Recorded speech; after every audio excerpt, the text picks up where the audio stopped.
The polygraph test.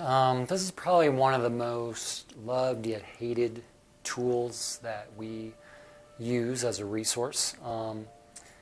If you are married to an addict or someone that has a problem lying or being honest or omitting information, the polygraph can be a great resource for you. If you are the one that's lying, omitting information, you might fear this, but it can be a powerful tool to restore the relationship. Over the years, a decade now, of all the clients I've worked from around the world, if the couple's not getting better in all the work they've done in recovery and counseling, there's generally always, I can say always, it's always been the case is that there was still a secret, either his or hers, that was keeping them sick. Now, some of it was intentionally held back, whether it be infidelity, pornography, masturbation, an emotional affair, but it was could also be, as abused by my father, my uncle. So that's a big. This tool can be a big breakthrough for a lot of couples. And we want the person taking the polygraph to pass. It's not here to catch them. This is what we call a therapeutic polygraph. This is not a criminal polygraph. You're allowed 8 questions. And they're yes or no answers to the questions. One thing you need to understand, the polygraph does not measure feelings, like do you love your spouse?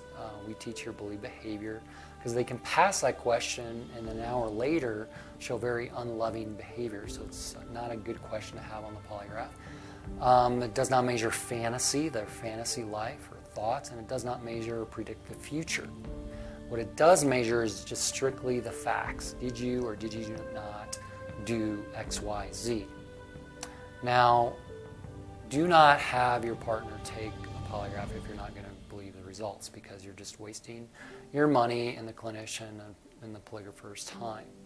And if you do the polygraph, that is the final answer. Now, I get the question all the time, can they beat it?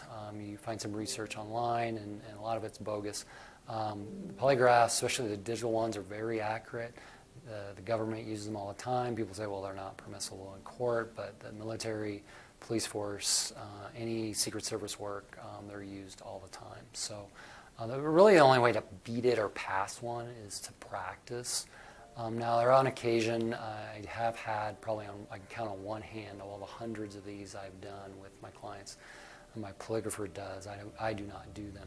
But they have been able to beat it. Now, if that's the case and we're seeing some red flags, which me and my polygrapher work together on knowing if he's beating it per se, that he's faking it, and these people have some psychopathy going on, then I generally recommend a psych evaluation with my psychologist, and she does an amazing job. So pretty foolproof. We're very good at what we do here and how we do it.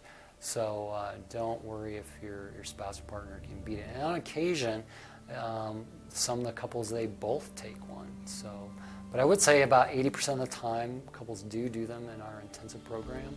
And about that, 75% of the time, new or clarification in existing information does come out. Now, sometimes it's big, but most of the time it's small and just clarification in things that have already been disclosed.